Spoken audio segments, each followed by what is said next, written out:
don't go, it's the Muppets, right? I don't need to watch that. I know the Muppets. Don't assume it's done just because it's 56 years old, right? Please don't assume that, because I'm 56. I don't want to be done. The true test of any property, of any character, is how long will people stay interested? Don't yuck our yum. How dare Don't you? yuck it. Rat bastards. Original geek, that's who I am. Rolling 20s with my squad, we got a plan. Marvel heroes on the wall, D&D dice in hand. Original geek, across the land. Level up, never gonna give it up. Welcome to Original Geek. This is the All Fandom Podcast where we dig into sci-fi, fantasy, comics, and every pop culture obsession that built the multiverse we live in today. So whether you're Gen X, Millennial, or just geek curious, welcome to the basement. Hi, I'm Steve Scarfo. And I'm Jeff Shaw, and we'll be your rainbow connection for today's lovers, dreamers, and you. What's our topic today, Steve? Well, you know what they say, Jeff, it ain't easy being green. This is about the Muppets. Yes. If you haven't caught on from the comment in the quotes, then buckle up because we're going. So this is a classic, right? I have all these prepared things that GPT helped me write, and and I don't even think I want to say them. I just want to say we grew up with the Muppets. The Muppets as they are were around before us, and we grew up with them in our lives between the Sesame Street characters and all this. So these were characters that were archetypes, but they were close to our hearts. Like, they were fun to watch. You never knew what you were going to get, but you always knew it was going to be crazy and chaotic. So we want to talk to you guys about the Muppets. And there's a very specific reason, because on February 4th, after we record this, so we're not commenting on the February 4th episode. Yeah, there's no spoilers. It's February 1st right now. So if somehow we got it right, it was complete luck. We'll talk about that in a little more depth later on, but we wanted to kind of bring the Muppets up and talk about them, and yeah. Yeah. So, absolutely. We would have started with Sesame Street. So Sesame Street, premiered when we were, before I was born, I think. The year I was born. It came out in 1969. The year you were born. Yeah. So we grew up alongside Sesame Street. It was, Steve, 69, 70. So early days of Sesame Street, early our days, we grew up with Sesame Street. And you could say we were teenagers when Kermit was a teenager. Yeah, exactly. Well, no, that actually is not true. I was waiting. So Kermit came about in 1955, but then he was a lizard, not a frog. So the Kermit wasn't a frog until the 60s. So kind of. Okay. Kind of. Yeah. So, but hey, that's in our evolution. Yeah, I tend to. But yeah, and then when the Muppet Show came out, and man, that was fantastic, because I just remember watching with the whole family, because it was, Sesame Street was obviously for kids, but the Muppet Show was for the whole family. It had adult humor in it along with the kids, and people got it. And I wondered if it was still relevant, would still work today for a kid. And my nephew, Hunter, who's 6 years old, and if he's not 6 years old, sorry, Jess and Mike, we're getting your sons age wrong, who I believe is 6 years old, we were watching it. In preparation, I'm like, I'm going to play the first season while he's here. And he loved it, loved the Swedish Chef. He was entranced by the Muppet Show.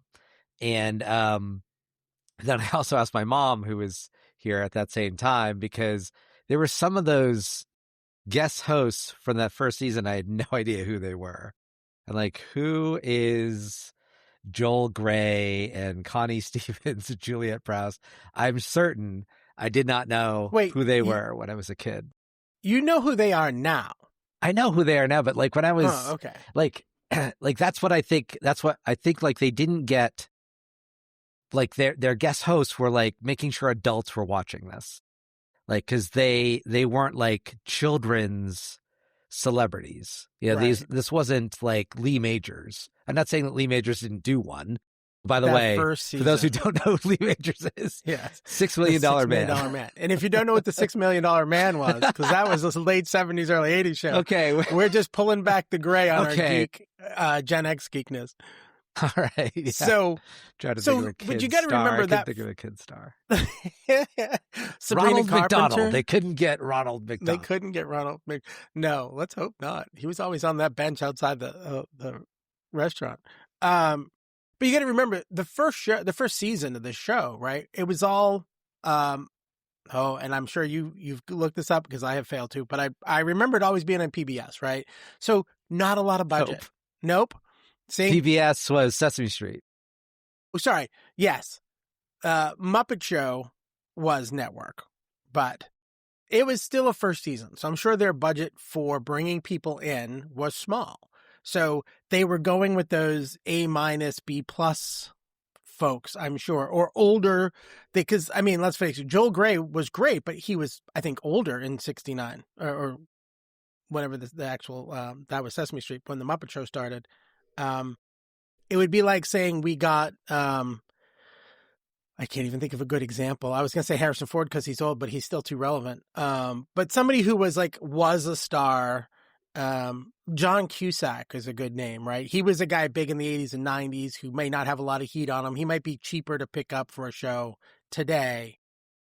You know what I mean? So that could be why they had those stars that were And they did get adults know. Florence Henderson. She was the mom from the Brady Bunch. So that's right. kind of that one hits. But then Charles Aznavour. I like, Bob, who's Charles Aznavour? And she didn't know. Isn't he the guy that played the computer in chess? No, that's a different guy. That's what it sounds like. He was a composer.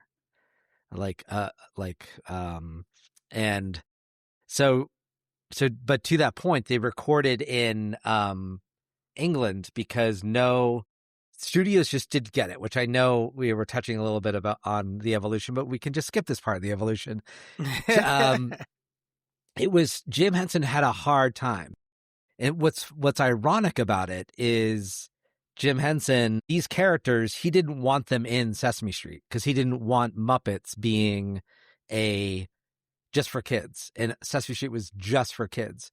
But because the philosophy of that show, wanting to reach out, having, showing diversity, encouraging kids to read and learn, like the mission of Sesame Street was so strong that we'll be a part of Sesame Street. But he didn't want his Muppets to be just for kids. So, and he hit that wall hard trying to get the Muppet Show sold. So it took Lord, oh my God, I always want to call him Lord Grey. That's a Clue video game I know character that we play. It's Lord Lou Grade. I can see why you would say Lord Grey.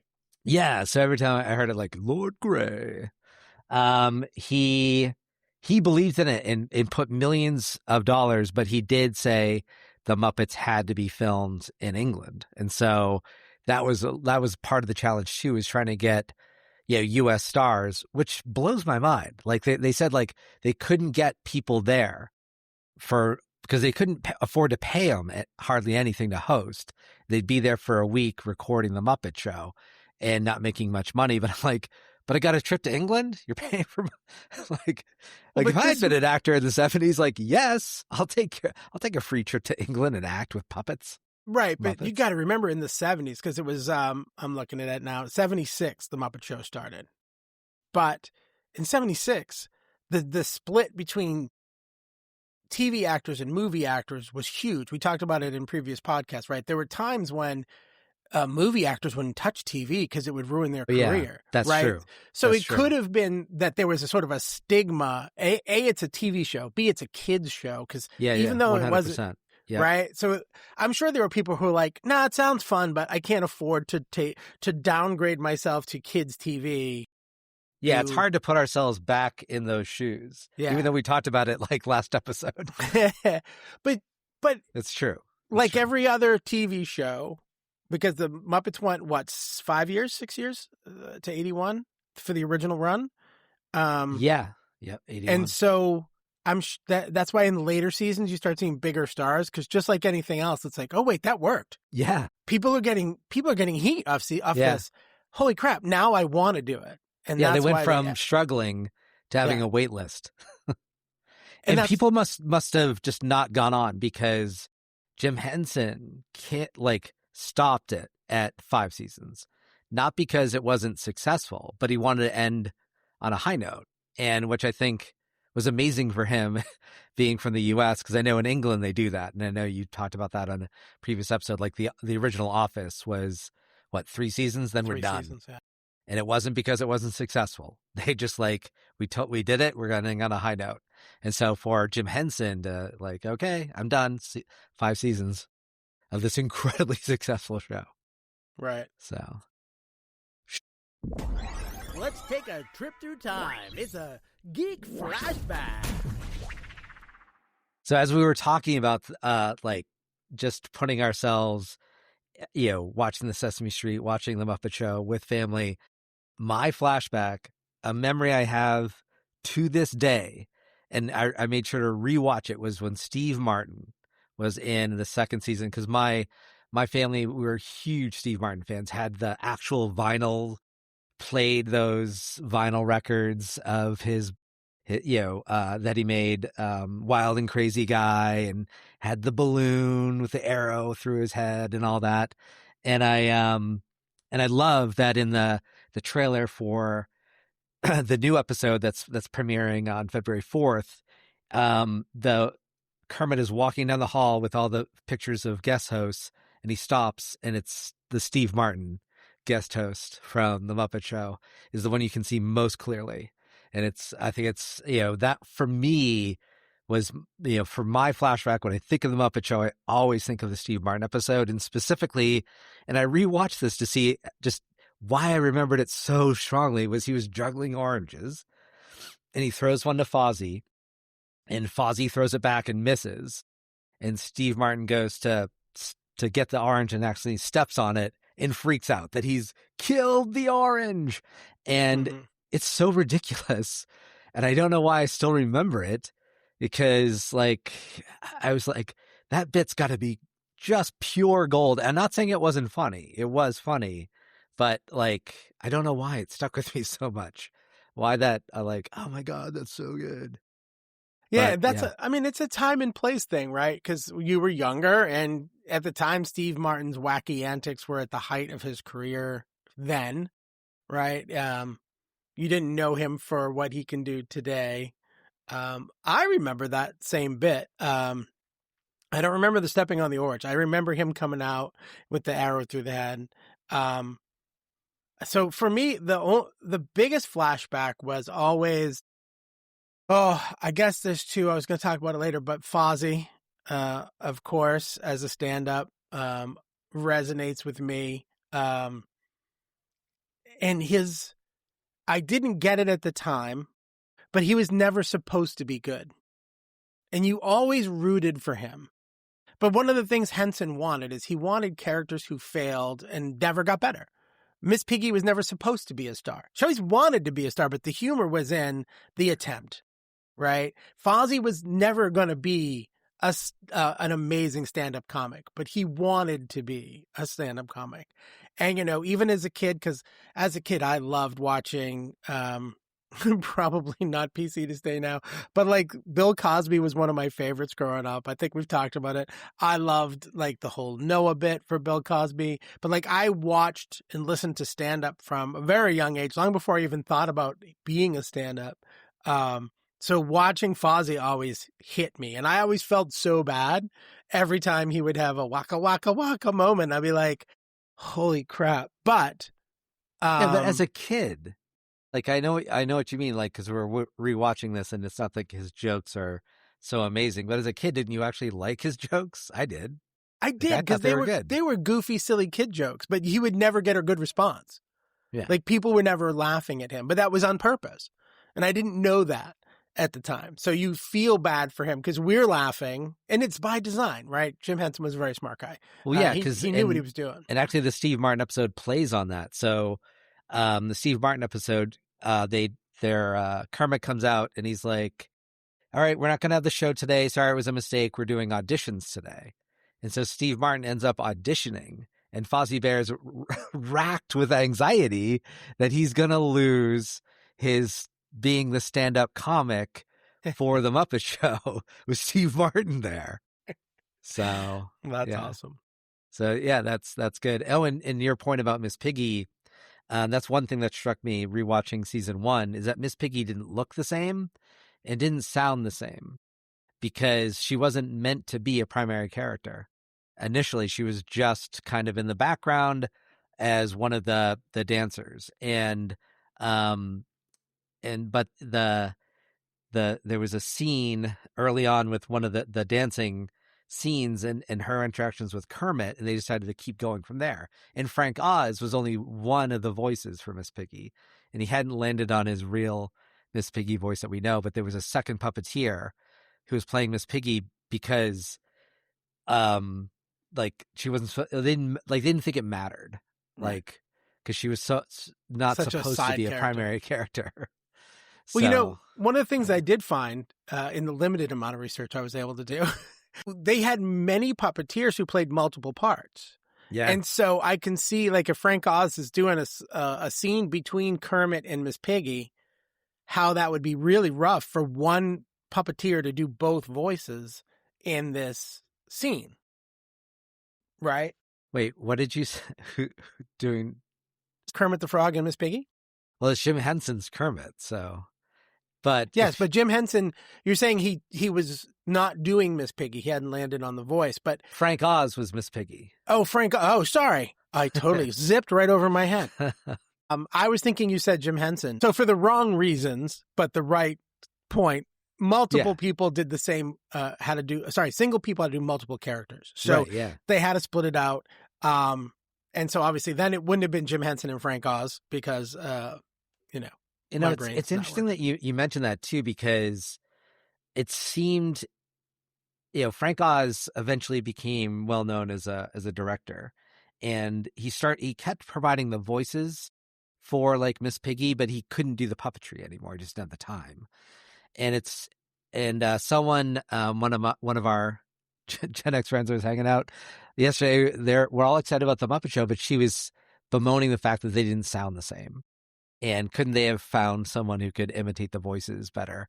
And I realized, but they want the puppeteers to do the voices. Like they had Frank Oz continue doing it until he retired from doing it entirely. But you got to get someone who sounds like Kermit, who also is a good puppeteer. That's probably not going to be easy to do. So they probably, I guess, so the voices are going to be different, I anticipate, on February 4th. I mean, you can see in the trailer or hear it in the trailer, but I think they're pretty good, pretty close. I was just going to say, I did watch the trailer for the new show. I didn't realize they're doing a single show. Yeah. And that they're not sure if it's going to be, I thought when I heard about it initially, I thought, oh, they're bringing back the Muppet Show on Disney. Great. Because Disney has the power and the money to bring good stars. And they actually have Sabrina Carpenter is going to be on this one. And they're going to have Maya Rudolph. It's going to have a lot of great, Seth Rogen, for Christ's sake. So I thought, oh, awesome. But it's one episode. So watch it. Watch the one episode. So Disney goes, holy crap, we should do more of these. But now I forgot where I was heading. Well, the voices, and you thought it sounded pretty good with the trailer. I did watch the trailer, and I thought the voices were pretty good too. Admittedly, it's been a while since I've watched the episode. I know you watched some in prep for this. I hadn't gotten an opportunity to, but the voices I heard in that trailer sounded at least enough like the characters I remember. But let's remember this too. The kids who are watching, and not just the kids, I say kids, anybody under 40 at this point will qualify, but the people who are going to sit and watch the Muppet Show, most of them don't have a lot of experience with the 70s and 80s TV shows and movies. Like, they've seen them, but I think they sound enough like no one's going to go, it's not like Kermit goes, hey ho, Kermit the Frog. It's a pretty good Kermit that they'd got. Right. That wasn't my impression of Kermit, for the record. But we got that. But hey, yeah, Disney's going to crush it. It's going to be great. But or will it? Maybe you should take me to court. I'm taking you. Let's go. The fandom is divided. It's time for Geek Court. All right, well, let's set the stage. So, the Muppets, starting with the other show that we'll talk about during Evolution, and then the Sesame Street characters all the way through to today, had a pre and a post. And that pre and post, there's two of them. One was Jim Henson passed away in 1990. And then in 2004, Disney acquired the Muppets property. So they collaborated with a lot of stuff. But the question and the court for today is Disney's involvement a good thing? Has it made it better? Did it make it help them survive? Or did it really cut the edge off? Did it make it safer and bubble wrapped? So Jeff's going to take the position that this was a good thing that Disney got involved. So why don't you start? All right. So, so Disney getting the property of the Muppets was something that Jim Henson wanted. And he felt like if he wants his Muppets to continue and past him, that who better to do that than Disney? They've got a proven track record of taking characters and making them last for all time. So first bit of evidence is Jim Henson wanted the Disney to own the Muppets. Now, he also, when it came to Disney, they did not, because the premise here is that they made it too corporate. They made it too safe. And my counterpoint to that is when the very first movie that Disney released was The Muppets Wizard of Oz, which most people have never watched, including myself. So you might think, did they make it too squeaky clean? No, there was a Girls Gone Wild reference in that Wizard of Oz. And it was, and actually the issue was more that they were trying to push some boundaries. And like when you're going to see, we're going to go see the Muppets Family, Girls Gone Wild. Dad, what's Girls Gone Wild? So they didn't make it. Now, I think maybe that helps, when later on they were trying to make some decisions as to like just how grown up the joke should be. But fast forward to the trailer that we saw for the show coming out from Disney with Sabrina Carpenter, and Kermit says we got to work out some kinks, and Sabrina Carpenter says I like a good kink. So they did not make it so squeaky clean that it doesn't keep to that to what Jim Henson wanted to do. So I think that it's not that Disney is perfectly handling the Muppets, but I would say that the idea that they're making them too safe and not working for adults as well as kids, I say that is wrong. Go ahead. Well, thanks for making my point before I made my point. But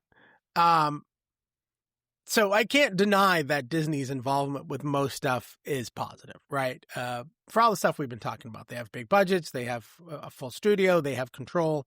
The problem, I think, is in that transition time when they were not figuring out what the Muppets were, right?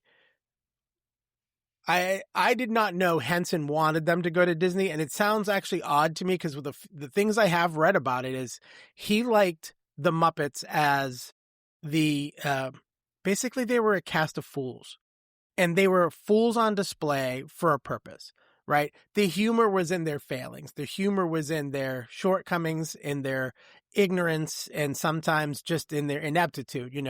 If Gonzo got a stunt right, we would be surprised because he never got a stunt right. And I don't think they ruined that part of it, but I think what Disney does is they create, to your point, these legendary characters that last forever. But that's a narrow window to live in. To live in a character that people want to keep watching, but make it so that they keep failing so that they keep being interesting enough to watch. And so I think when they first started, I think you made part of my point. A Girls Gone Wild reference was probably them trying to figure out where is the line.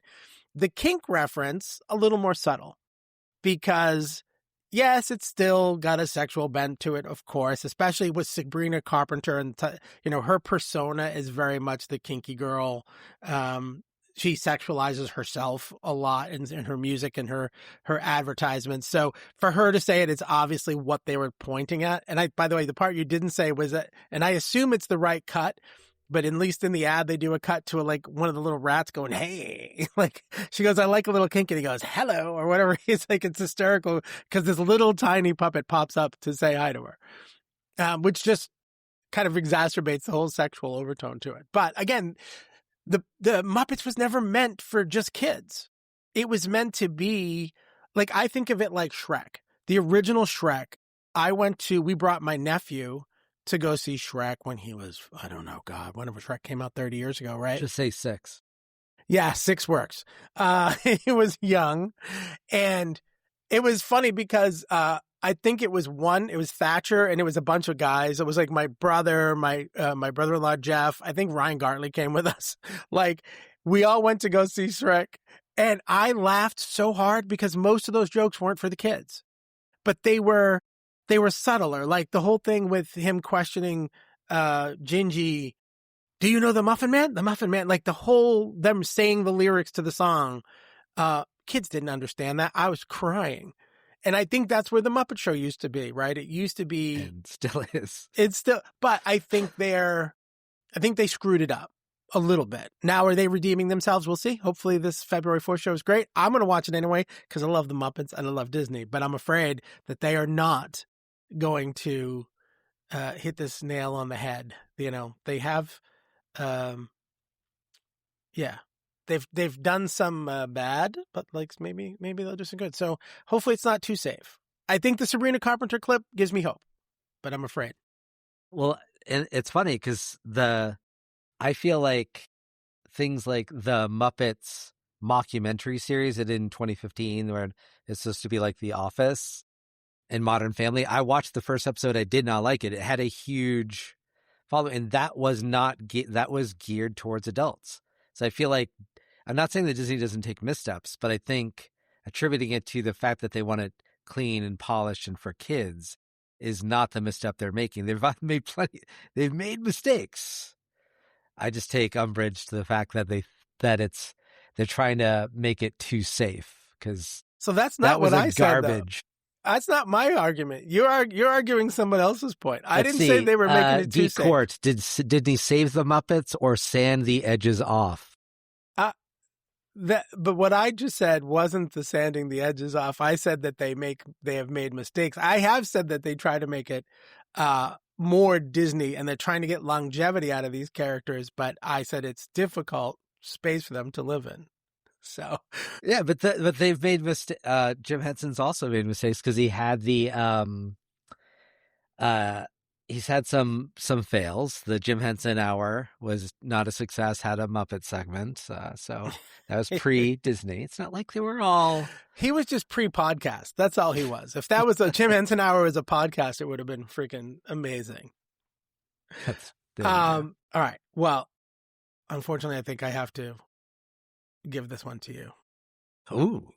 Because I am afraid that, and I do think they've done some things wrong, but I do think ultimately Disney's probably a good thing, just because it's their best chance of staying on the air. And we're going to talk more about some of the stuff they've done in their interactive realm, but we'll do that in another segment. Right now, it's time to go digging. Dust it off and geek it out, because it's a basement treasure. They're digging in the wrong place. Get that. Something that my business treasure, another thing that Disney got right, releasing the full seasons of the Muppet Show on DVD back when we had DVDs. DVD plays. I don't have any place to play this, but man, I still got it. It has a felt, like I've got Kermit in my hands. So that's a little creepy. I know. So, yes, I've got Kermit right there.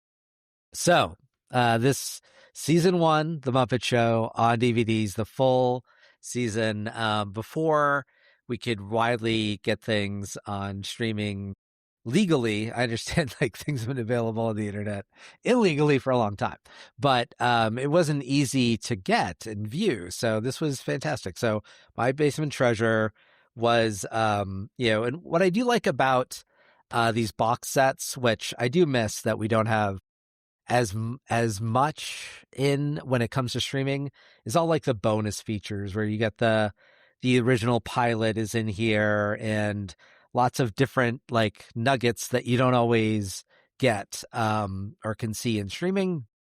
Those were the So I original love that. blooper reels too.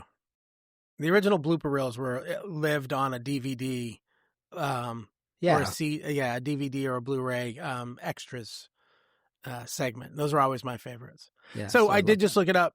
All 5 seasons are available on Disney Plus. So you still have to pay for it, but if you have Disney Plus, you can watch all 5 seasons. So for me, I said it before, I don't actually have my treasure. I think I just got rid of it. So for like a decade, I had this t-shirt that was Animal. It was a black t-shirt with a very distressed gray print. It was a single flat color, but it was Animal just going to town on a drum set. It was one of my favorite shirts. It's the reason it's destroyed. It was a primary. If you guys might not have figured it out by now, I love my t-shirts, right? So it was a t-shirt I wore all the time out and did stuff with. And then it transitioned to an around the house t-shirt. And then at the end, it became just I sleep in this t-shirt, to the point where there were holes and rips and it was like Swiss cheese because I loved it that much. Animal was always, I talked about Fozzie, but Animal was always one of my favorite characters just because of the wild chaos that he was. Or is. I keep saying was. I talk about it in nostalgic past tense, but the fact is they all still are here. So that's my treasure. It was this t-shirt and this memory of, I think a testament to how much I loved the show growing up, that I had this shirt that I could not get rid of. I'm telling you, at the end, it was ripped down the sides. Like it should have been a rag a decade, maybe 5 years before, but I couldn't get rid of it. That's my treasure. So now, that's a quick treasure. It's one of our faster treasures because we have a lot to talk about because there's a lot of evolution here. From floppy disks to streaming clicks, it's Geek Evolution. All right. Yes. So I did a lot of research and discovered so much coming into this episode that I did not know. So like I said, we first knew about these Muppets in Sesame Street. So I had no idea until doing research for this how long these Muppets had been around. And that in 1955, that's when Kermit made his appearance on a 5-minute local TV spot that they did only in Washington, D.C., called Sam and Friends. And Sam was a human puppet. It's actually wooden and traditional puppet. And Jim Henson had created Kermit from cutting, because he didn't have any budget, so he cut his mother's felt coat up and cut a ping pong ball in half and created this Muppet. And before that, puppets were very wooden, or they were marionettes. And so having the felt and having the flexibility, that was his invention. And having the little sticks that move the arms from below instead of marionette from above. So there were puppets that were just the mouth, or you had marionettes. And I thought about back when we did the Rankin and Bass episode in the Animagic, and how using those felt figurines, puppets, really made things come alive. And Jim Henson did the same thing even before that. So yeah, I do wonder, Rankin and Bass, oh, wait a second, if they knew about what Jim Henson was doing, because he was the first to create a Muppet. And, Jim Henson has said it's a he didn't intend this, but people thought it was marionette and puppet combined because it had elements of both a marionette and a puppet.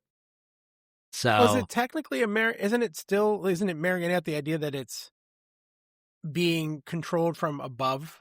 yeah, So wouldn't the control from below still be considered a marionette? No? Or is it only from above? apparently not. Like Apparently this is so innovative. And the other thing that is That's apparently cool. innovative, because Jim Henson loved TV, was puppets were still being portrayed as if they were on a stage show, and having a TV, like a camera right there, and was not normal. And the other innovation he did was having a closed circuit TV below him that he could watch while he was doing the manipulations. Apparently, all the other puppets before that were being operated blindly, and this, he felt, gave them the most realistic way of creating their motions and being able to monitor what they were doing. So That's yeah. crazy. I did not know that was his invention. I obviously knew he created Kermit, but I didn't realize that the whole structure of that kind of puppet, because I was thinking about, what's her name? God, she's an older comedian. She did Lamb Chop, and it was literally just a sock. Sherry Yes. Lewis. Yeah. Right. And she would just do the sock. Which did exist before. And that's what, yeah. Right, but to your point, it was just the head. It was literally just, and it was just her. I don't know that there were a lot of them. So him adding the ability to whatever you want to call it, if it's not marionette, from below is pretty cool. That he created that, and then I knew he did the TV underneath. I didn't realize that was his thing too. Yeah, it's pretty wild how much he innovated that space. And I think about some of the things that I've seen. And Jason Segel in Forgetting Sarah Marshall. I don't know if anyone, it's a great comedic movie, but he wants to create a Dracula puppet show musical. Mm-hmm. And like, we don't get that comedic bit without the Muppets. And then I think it's funny, Jason Segel clearly loved the Muppets because the Muppets, the movie that they made with Disney, which was fantastic. Go and see it if you haven't seen that one. Yeah. Was also Jason Segel. We should be sponsored by Disney at this point. I know. Well, I'm going to reach out to Disney Plus. So let them know that you watched our episode. And by the way, Jeff was actually showing a package of DVDs earlier. So you guys got to watch if you want to see it. That's all I'm saying. That's right. Oh yeah, I guess I should have said that. Yeah, that's okay. I usually will pick up, and I forgot about it. But what I think is also interesting to the point you were making earlier about this was not like he did not want his creation, his Muppets, to be seen as for kids. So that 5-minute local show was created because they needed to fill 5 minutes between the news program and the Tonight Show. And so that was initially why Sam and Friends was created, and Kermit was just a lizard at that point. He wasn't a frog because he didn't have his little collar and all that. But then he was so successful that he started to appear on the Ed Sullivan Show in the 60s, and they did a lot of advertising. He created commercials for this coffee brand called Wilkins Coffee. And to show you just how kind of more adult it was, there was two Muppets on there. One continuously, who didn't like Wilkins Coffee, was getting essentially murdered by the other one. Like, you don't like Wilkins Coffee, and like shot a cannon at him and blew him up. Or it was that slapstick, though, of the Wile E. Coyote of the time, right? Yeah. The Bugs Bunny Roadrunner cartoons. And I'm sure it felt safe because it was puppets and not real people. That's cool. I didn't know that about the Wilkins Coffee. Yeah. So, and then the reason we got Kermit the Frog is because one thing that Jim Henson liked to do is make his characters dress up as other characters to do something. And so he made a special called The Frog Prince, where he had his lizard Kermit become a frog, and then that just stuck. And Kermit was Kermit the Frog after they created the Frog Prince. So, yeah. And then we got Sesame Street, the Muppet Show, and the success that we've had, since then with the use of these Muppets, and that cast of characters just kept growing. Another thing I noticed in the first season of the Muppets is that, for those of you who know the Family Guy intro, where at the end of it, it's just a tiered dais of maybe 4 levels with the Yeah. characters. Well, the Muppets in the season 1, that's all it was. And then now we've got all those arches of Muppet after Muppet after Muppet, and it just kept growing, all the Muppets that they were creating. Yeah, they've done an I mean, let's face it, I'm 57, which makes, or about to be 57. I'm 56 at the moment, I suppose. But that makes these 56-year-old and more characters. Kermit's older, but the Muppet Show itself, to have only been on TV for 5 years and had movies and had this kind of longevity. And let's be honest, it was off the air before I probably remembered it. 69. Hold on, I had it. 76 to 81. So I would have been, 12 when the Muppet Show went off the air. And I kind of remember it as a kid, but I remember the movies and stuff. And then obviously it's lived in reruns forever. But I think, to me, part of the evolution of these characters is what I was talking about before, is actually that makes them endearing, is that they have a lack of evolution. Those characters themselves don't evolve. Yes, the show's gotten better. It's gotten more technical, better stars, bigger stars, more stuff going on. Pigs in Space, still one of my favorite subplots that they did, which was just ludicrous and hysterical. I will say Sam the Eagle always freaked me out. There's something about his heavy brow that always, but these characters, they don't evolve. They are who they are, and they always will be. Kermit is always a stressed out stage manager, even in everything they do. They give him moments. Every character has a moment of redemption. You have to have something, right? Miss Piggy gets a moment in the spotlight where she does it right, and Fozzie lands a joke occasionally, and so does Gonzo not blow himself up. Go back. Sorry, just to go back with the puppeteering thing, I think it's even funnier because I noticed this as a kid, but the Swedish chef, he didn't actually have felt hands. They were real hands. Yeah. When the Swedish chef was doing his stuff, there was just someone's actual hands. Yes. Which I thought was hysterical. Like everything else was felt or on wires, but his were real hands. Apparently, the cast loved that Swedish chef segment partially because of that. Because it's like there's for those who've done improv theater, there's a bit of improv where one actor has his hands behind his back, another actor is behind him and shoving his hands through, and the actor can't see what their hands are doing, and the other actor has to play along with whatever the hands do. And essentially that's what they did with the Swedish Chef. A lot of actually of the Muppets were improv. Frank Oz and Jim Henson were always playing off each other. And I think that's why sometimes some things didn't work when when it was maybe scripted by someone else, or it didn't feel like the Muppets. So those who might be saying, Disney doesn't quite feel right. I mean, it doesn't have Frank Oz and Jim Henson, so it feels different. But I do agree with you that these characters mostly are the same, or if anything, if they gain a little popularity, maybe they get another chance at something. But you made me think about, and I shouldn't have skipped this in the evolution, because before we had the Muppets, we had Saturday Night Live, Tales of Gorch, I think it was. I have to look it up. SNL. Technically, we're still in evolution. That's true. But I was like, oh, the Land of Gorch. So the Land of Gorch, so Jim Henson, like we've been saying, wanted his Muppets to be for adults as well and not just for kids. So the Land of Gorch was purely, it started live. They are aiming entirely at adults. And it did not work. It did not work on Saturday Night Live because largely because Jim Henson did not get to do any of the writing because of the Writers Guild contract. The writers of SNL had to do the writing, and they hated writing for the Land of Gorch. So and they made it bad. The actors hated giving any screen because those actors, there's a show called Saturday Night, I think, that kind of recreates that first season that first episode, the pilot episode.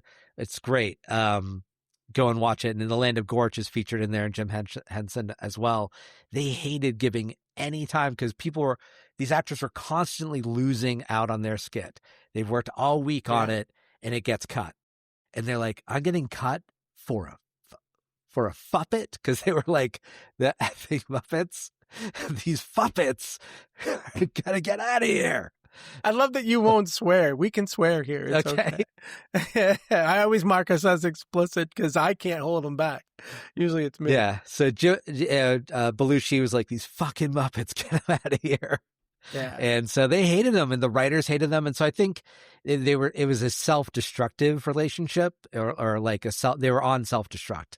But when you have a cast that's that talented, that doesn't put anything into it, it's destined to be a failure. Yeah, that's too bad. I didn't realize that they hated it. The Land of Gorch. Yeah. So, so it was, I can't remember where we're going with this. Oh yeah. Cause I was going to talk about characters that get another shot. Yeah. That shrimp, the prawn, is Pepe, I think. Oh, Pepe. yeah. I'm like, where did that character come from? It came from the Wizard of Oz movie that they made with the Muppets. And Gonzo was always hanging out with Rizzo the Rat.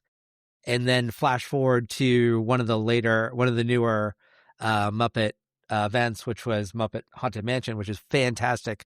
Highly recommend it. Go and see Muppets Haunted Mansion. And instead of Rizzo, it's Pepe. And Pepe's a great character. So I think sometimes they have like these little characters that end up being big. And Miss Piggy was the same way. Like they don't evolve unless like they might increase in popularity, but they're true to whoever they were. Yeah. Because the Miss Piggy became popular, but she became popular because of that kind of egotistical, self-centered. Miss Piggy was there even when she was a minor character. But yeah, and that's a perfect lampoon of a takedown of a haughty character, right? That's one of the favorite things people have in most movies. When someone who thinks they're above it all and better than everyone else fails miserably and gets put in their place. And that's Miss Piggy from day one. I was talking specifically about the characters of the arc of each character. There's no arc. It's flat, right? Miss Piggy is who she was in 69 and 70. But I do, there's so much. There's all the movies that they did. And so, the one with Jason Segel, one of my favorites, because I think because he's one of my favorite actors too. I think he's great. So I think he elevated it too. There was, I'm a big fan of Ricky Gervais. I know he plays a part in a couple of the Muppet movies too. So yeah, Muppets Most Wanted. And they, he's like the inside guy too. They don't catch on that he's the bad guy. Both of those movies, like if you've seen a Muppet meme, the Kermit drinking tea, Kermit staring into the evil Kermit, like the hooded Kermit, yes. And then Walter, which is Jason Segel's human character's Muppet brother, which they don't explain why his brother's a Muppet, I don't think, has this panicked moment where he's running and there's the streaming like panic, and that's like wow, it gave us some good memes. Those are from there, yeah. No, there's so much good Muppet content. I think it's clear then when we talk about this stuff, how much we enjoy these topics, right? I hope you guys are hearing it while we're talking about it, because we talk a lot about it, and I should have said this roughly 50 minutes ago, but like, subscribe, tell your friends. We'll tack this on to the beginning of the episode too. But this editing is a wonderful thing. So listen, join us for these conversations. We have a couple more segments, but I want to say, jump in, listen, have fun with us, comment, send us emails, tell us who your favorite Muppet is, tell us who your least favorite Muppet is, but jump on and join the conversation with us. Because right now, oh, look at that. I dropped right into our message. You kids don't know how good you've got it.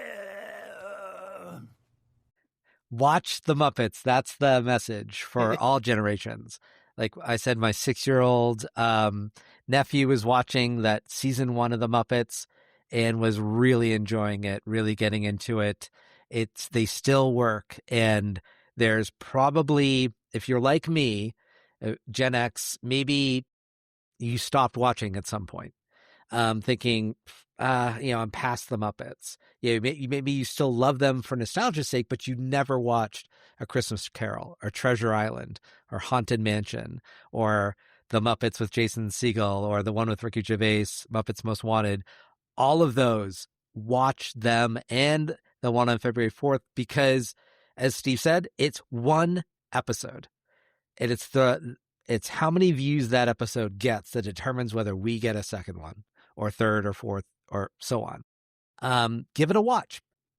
If you don't like it, you can always post a review and maybe that'll impact whether we get a second one. But don't just hate it because it's new. Don't just hate it because it's different and it's not exactly what you saw in 1976. Like, watch it with kind of open eyes, an open heart, and an open mind. And let's get more of this Muppet content. Steve.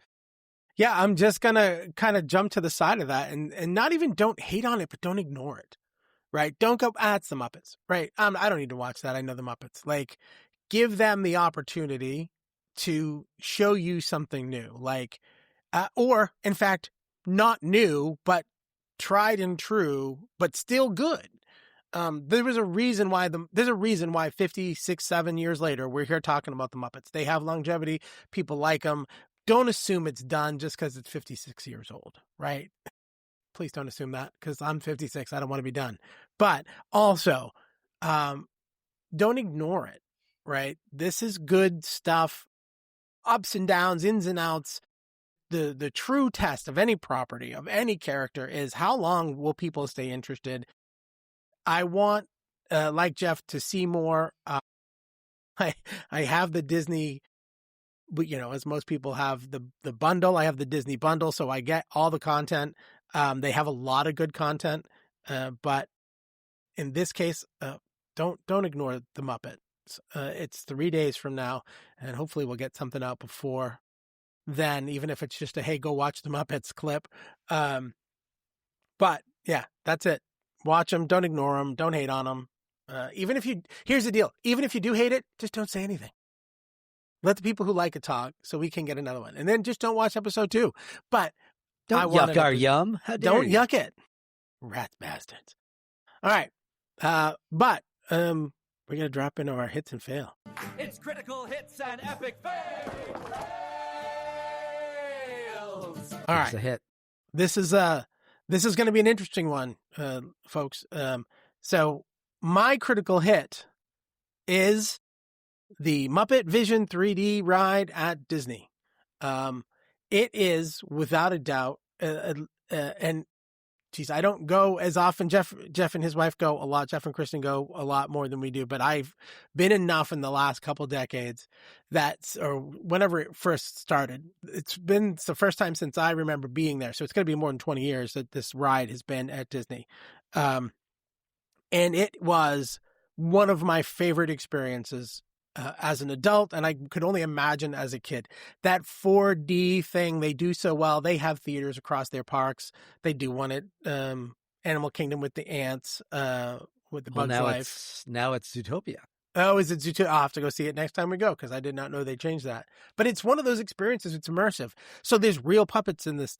There's things that happen behind you. There's things that, appear, like characters walk out in front of you. So it's not just a movie, and there wasn't just, it had that 4D, they did the smell-o-vision and you get spritzed with water, and it was amazing. I don't even know if I have much more than that to say, but that's my hit. Of all the Muppet experiences, it felt the most nostalgic to me. I felt like a kid walking in this theater. It came out in 1974. I was 6 years old. Up to 11, and I felt like I was that kid walking into this theater going, holy crap, I'm going to see the Muppets. That's my head. Absolutely. Muppet Vision was amazing. And that's why it leads into my epic fail. Because that whole land, that Muppet land that Jim Henson, when he was first negotiating with Disney in the late 80s, he envisioned a Muppet land at what is now Hollywood Studios. It was at that time MGM Studios. And in that vision was the Muppet Vision 4D, which Steve just described and was amazing, but was also supposed to have the Great Muppet Movie Ride, which if you've ever done the Great Movie Ride that used to be at Hollywood Studios, was a ride that took you through the movies, through history. And this would be the Muppet version, and things would go wrong though as you went through it. So Alien and Indiana Jones and all that they'd get it wrong. And it was a comedic, Muppets ride. They never did it. Jim Henson passed away in 1990 before he saw his vision of the Muppet, vision get fully realized, and the whole Muppet land really never grew to what it could have been. And that's the epic fail, because now that the Muppet Vision is gone, they've taken it away. They still have the Muppets at Hollywood Studios, but it's replacing Aerosmith's Rock and Roller Coaster, which is fine. I do like updating things. Right next to the Rock and Roller Coaster is a theater what they put a villain show in, which is amazing. It's a great show. But the fail here is the Muppets deserve a land. And that villain show, move it someplace else, put where you've got the Muppets Rock and Roller Coaster now, put the Muppet Vision there, and then add, because now the Great Movie Ride's gone, add in the Great Muppet Movie Ride. And now you got a nice Muppet-themed land that is deserved, because you spent $75 million on this property to get these characters, and now all you got is a roller coaster that if you don't keep your head back, you're going to walk out with a broken neck and whiplash. So little kids can't go on it. They can't experience the Muppets at Disney this way. So my epic fail is not fully utilizing the Muppet property for a Muppet land at Disney. Huge, huge fail. And so as much as I'm looking forward to the new land that they're building for Monsters, Inc., I'm sure it'll be fantastic. Come on, Disney. I've given you love all this episode. Make this Muppet land a reality. You can do it. I do think it's funny that they're removing the Muppets from Monsters, Inc. It's not like that's a new property either, right? Monsters, Inc. has been around for a long time. So I am bummed to hear that there's no more Muppet Vision 3D. Yeah, it's gone. And what's bananas to me is there's a theater right beside that they put a villain show, which is an amazing show. But I mean, right there, you could have just rehabbed because the Muppet Vision was 1990, so it came out or 1991, wherever it came out, but it was a long time ago. And it's awesome, and I love nostalgia, and I keep watching it, even if it was the same thing all the time. Because it's a great show, but they could have even just changed it. I don't. This is the epic fail of epic fails. This could be an amazing land and legacy, and I don't understand why they're not doing it. All right, Disney, smarten up. But listen, we got through another one. Thanks for coming with us. OriginalGeekPodcast.com. If you found us, you have heard us on one of your podcast episodes. If you're watching us or listening to us on YouTube, like, share, subscribe, tell your friends, let folks know, check us out on social media, and do all the stuff and heart our videos and follow us along. We're going to keep bringing you all the content we're bringing you. If you have ideas for content, let us know. If you have a conversation starter you want us to talk about, we can do that too. We love doing it, and make sure you keep joining us. Yeah, and geez, in the words of the very first skit ever in the Muppet Show, Mahna Mahna, do do do do do. Mahna Mahna. Do do do do. Mahna Mahna. Do do do do do do do. That's who I am. Rolling 20s with my squad. We got a plan. Mahna na na na na na na na na na na. Mahna Mahna na. Mahna na na. Mahna na na na na. Mahna na na na na na. Manama geek. Do do do do do. Manama geek. Do do do do. Mahna Geek. Do do do do do do do do do do do do do do do do do do. Mahna Manama Geek. geek.